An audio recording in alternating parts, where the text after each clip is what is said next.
Your life begins to change the moment you focus on solutions, not problems. Most people don't even realize it, but they spend their days stuck in what's wrong. They overthink, they complain, they wait for something to fix itself. And the more they focus on the problem, the bigger it feels. That's why progress feels so far away, because the focus is in the wrong place. If you keep feeding the problem with your attention, you'll stay exactly where you are. In this video, you'll learn how to focus on solutions, not problems. You'll understand how to take back control of your mind, how to stop letting your emotions make your decisions, and how to shift your attention toward what actually moves your life forward. This is real talk, real mindset work, and real results. No fluff, no hype, just clear, simple truths that will help you stop wasting time and finally start growing again. Chapter 1. Take full responsibility for what happens from now on. You know, one of the most important steps you will ever take in your life is this one right here, when you decide to take full responsibility for what happens from now on. Not for what happened years ago, not for what your parents did or didn't do, not for what your boss said last week, not for the way the world operates, but for your life from this moment forward. That kind of decision changes everything. It changes the way you think, it changes the way you respond, it changes the way you act, and most importantly, it changes what happens next. The moment you take full responsibility, you stop waiting for something outside of you to fix your life. You stop pointing fingers, you stop hoping that maybe someday your circumstances will magically get better, you stop giving your power away to other people or to the past. See, when people stay stuck in problems, it's because they're caught in a loop of blaming. Blaming is easy. Anyone can do it. You can blame your family, your past, your friends, your environment, your education, your job, the system, but none of that changes anything. Blaming doesn't build anything. It only drains your energy. It keeps your focus locked onto everything that's wrong instead of everything that could be right. And here's the truth. If you blame something, you hand over your control. You give away your ability to change. But when you take full responsibility, even when things weren't your fault, you take your power back. Responsibility doesn't mean it's all your fault. It means it's now your job to deal with it. And that shift is what creates forward movement. You can't grow if you're always explaining why you're not where you want to be. You can't improve if your energy is stuck in defending your pain. That's not how progress works. Growth begins when you say, "This is my life. It's not perfect, but I'm in charge now." Not your excuses, not your problems, you. When you take full responsibility, you start paying attention to what you can control. You begin to notice your habits, your patterns, your thinking. You ask better questions. You stop asking, "Why is this happening to me?" And you start asking, "What can I do about it now?" And that's how you shift from focusing on problems to focusing on solutions. Because problems will always be there. They're part of life. But how you show up to them, that's your choice. Every single day, you are given the chance to either complain or create. And the difference between people who move forward and people who stay stuck is not luck, it's responsibility. If you want change, you have to build it. You have to show up for yourself. No one's coming to push you every morning. No one's going to rescue you from your laziness or your procrastination. That's on you. And that's not a burden. That's your power. It's not about being perfect. It's not about having all the answers. It's about owning your effort, owning your time, owning your decisions. You start seeing results in your life the day you stop running from accountability and start building consistency. Every little action you take matters. Every time you choose to take one small step instead of getting stuck in fear, you make progress. But if you spend your days defending why you haven't changed, nothing will change. You have to be honest with yourself. What are you avoiding? What are you pretending not to know? What patterns keep showing up because you won't deal with them? See, responsibility is about confronting those truths. And it's not always easy, it's not always comfortable, but it's real. And real is what creates results. Most people spend more time describing their problems than fixing them. They repeat the same stories for years. They relive the same pain over and over. But talking about what's wrong doesn't solve what's wrong. You need to shift into doing, into acting, into becoming the kind of person who solves, not someone who waits for life to feel better before trying. So ask yourself, what can I do today that moves me forward? Not next week, not when you feel ready, today. What can I stop doing that's slowing me down? What excuse have I been making that needs to be removed? What habit needs to be replaced? That's what responsibility looks like. It's clarity, it's action, it's facing the mirror and saying, I decide who I become next. And don't wait for someone to give you permission. You don't need approval to change. You don't need applause to grow. You need discipline. You need direction. You need honesty. Taking responsibility doesn't mean life gets easier, but it does mean life gets clearer. You stop feeling powerless. You stop blaming your past. You start focusing on solutions because you realize your future depends on what you do now, not what you wish would change. So, no more stories about why it's hard. Everyone has hard. Some people use it as fuel. Some use it as an excuse. The only difference is choice. And the best part, you can choose again, right now. You can choose to rise. You can choose to let go of what doesn't serve you. You can choose to show up even when it's tough. And people will notice. You'll start thinking differently, speaking differently, acting different, not because your problems disappeared, but because you stopped letting them define you, because you started solving instead of stalling. Don't wait for motivation. That comes and goes. You need responsibility. Responsibility creates structure. Structure creates results. Results create confidence. And confidence keeps you moving. It all begins with a decision, a real one. The kind where you draw the line and say, from here on out, I own my life. Not halfway, not when it's easy, every day. And you'll fail, you'll mess up, that's part of it. But if you keep showing up, keep learning, keep owning your effort, you'll keep growing. That's what matters. You don't have to change everything today. You just have to take responsibility for your next step. And then the next one. Because once you get in the habit of owning your choices, your mindset shifts. You become someone who builds instead of waits, someone who solves instead of avoids. That's where real strength comes from. Not from having no problems, but from building the habit of rising above them. That's what it means to focus on solutions. That's what it means to take responsibility for what happens from now on. Your time starts now. Not tomorrow, not when it's convenient. Now. Show up, own your path, be the reason your life moves forward, and never forget, your future depends on the actions you take today. Chapter 2. Train your focus to go where progress can grow. Your life will always follow the direction of your focus. If your focus stays on what's missing, what's broken, or what hasn't worked, then your mind will build patterns around those things. You'll feel stuck, not because there are no opportunities, but because your mind is constantly replaying the parts that are broken. That's not because you're weak. It's because your attention is being trained in the wrong direction. Every day, most people wake up and their attention immediately goes to what's wrong. They think about the stress, the noise, the problems, the things they don't like.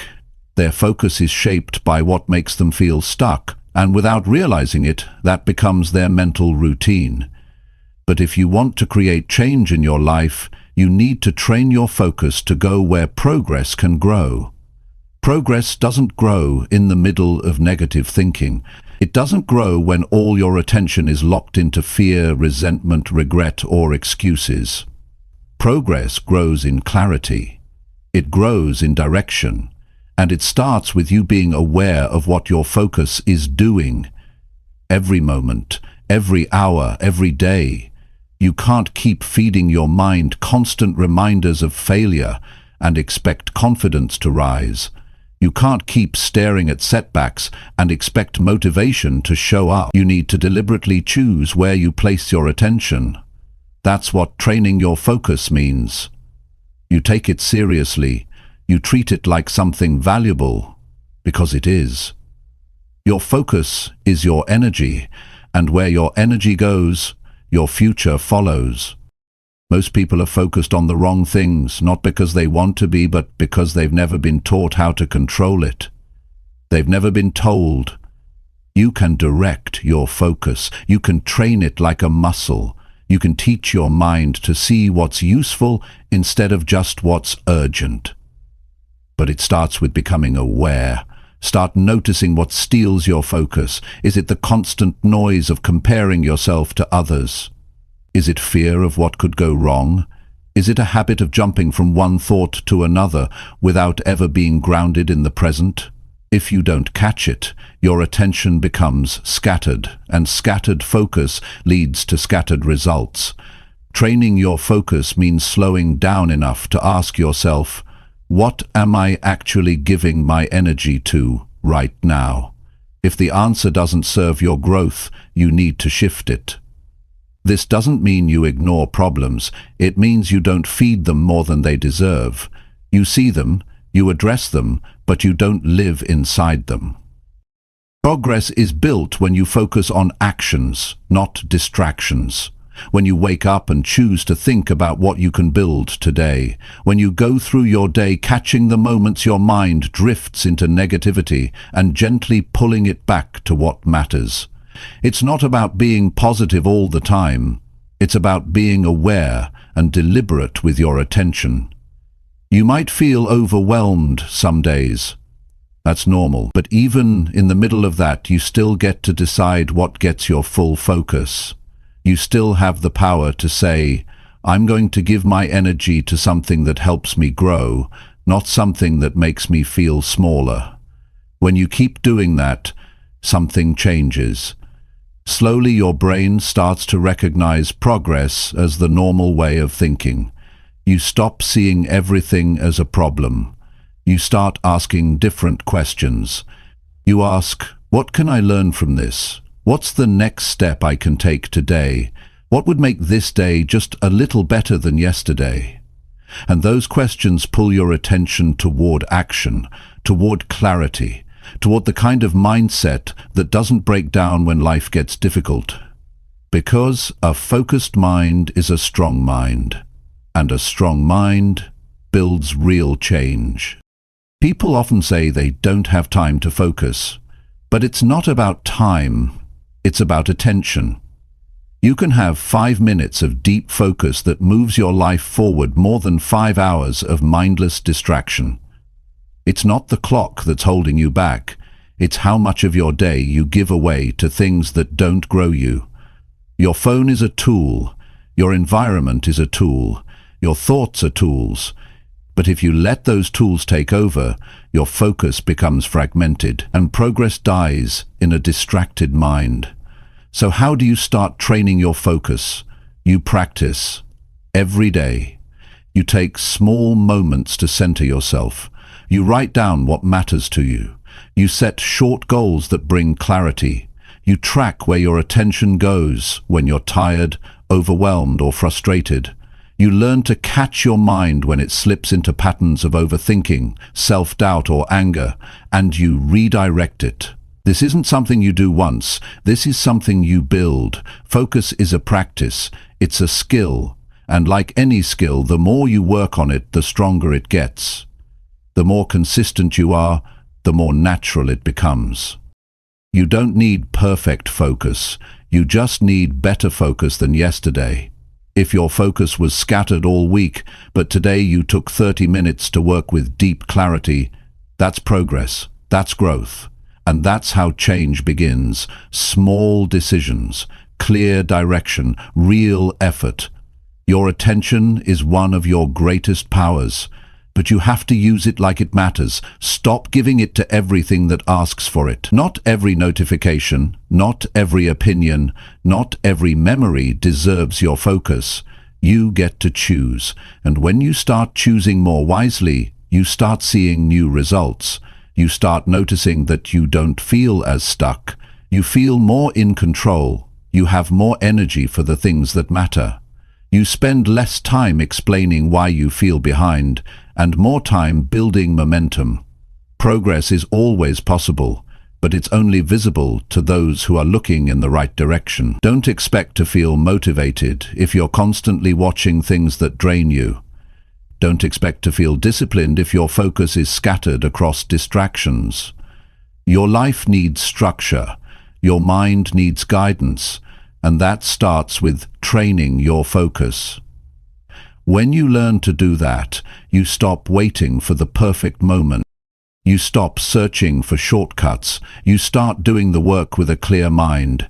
You start building a life that moves forward, even when the circumstances don't feel perfect. A focused life is not a busy life, it's a meaningful one. It's filled with moments that matter because your mind is there. You're not lost in the past. You're not drowning in the future. You're present. You're connected to the step in front of you, and that's where progress grows. So don't rush through this process. Don't look for fast results. Just stay with your focus.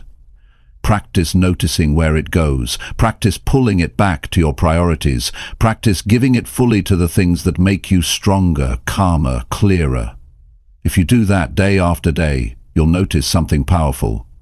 You'll realize your problems haven't disappeared, but your focus has shifted. And because your focus shifted, you became someone who builds instead of breaks. Someone who moves forward instead of staying stuck. Someone who trains their attention to follow growth, not chaos. This is how you take back control of your mind. This is how you take back control of your results. Train your focus, and progress will follow. Chapter 3.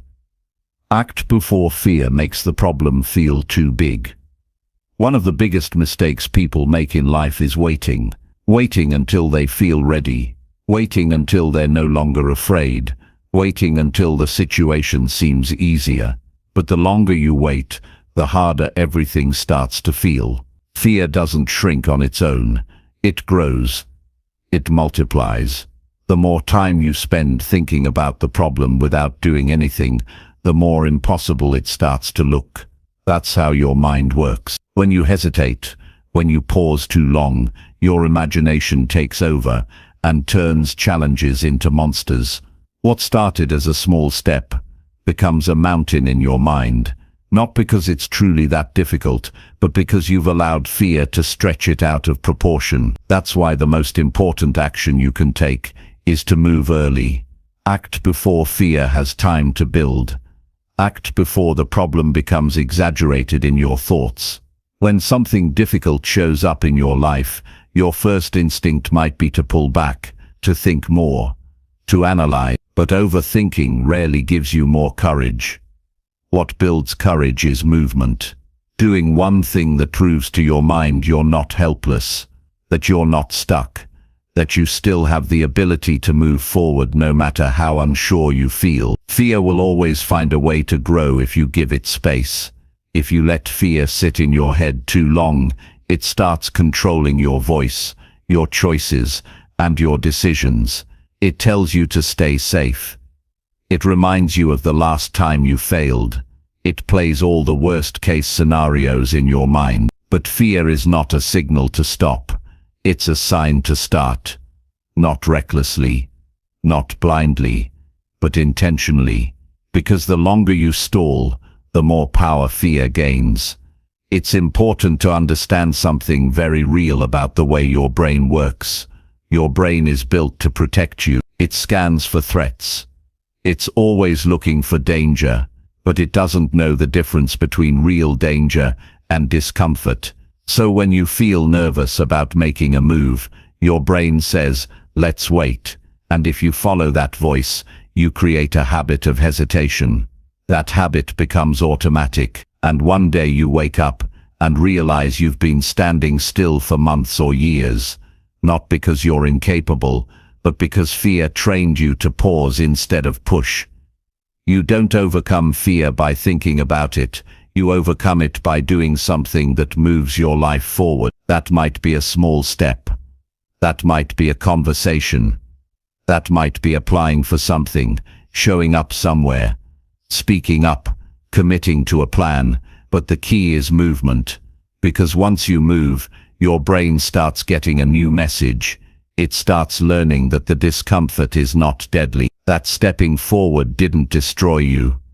That doing the hard thing gave you proof you can keep going. It's not about getting rid of fear completely. It's about refusing to let it lead. Fear might still be in the room, but you're the one walking. You're the one acting. And with every action, fear gets quieter. Because fear loses its grip when you stop feeding it your attention. Action gives you something fear can't touch: momentum. When you act, you gain ground. You gain experience. You gather real feedback instead of assumption. Most of what you fear will never happen. But you won't know that if you stay stuck in your head. The longer you wait, the more stories your mind creates. And most of those stories are based on worst-case thinking, not reality.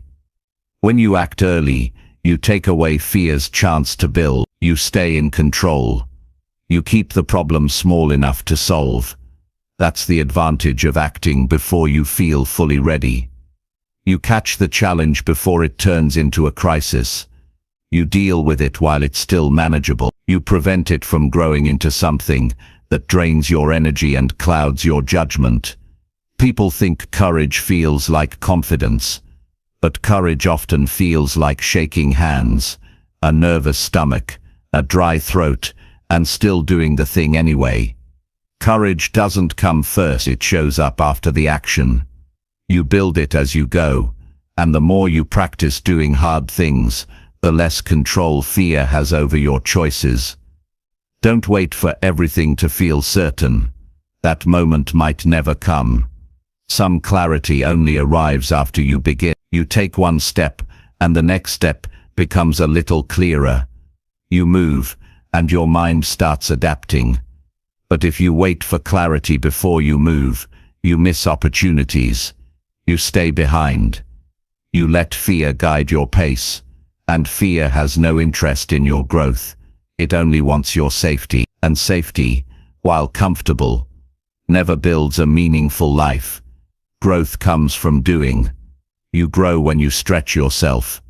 When you make a move, not because it's easy, but because it's necessary. Even small steps matter. They build mental strength. They show you what you're capable of. They create progress. And progress gives you energy. When you see movement, you feel motivated. When you feel stuck, you lose belief in yourself. That's why action is always the answer when fear starts speaking louder.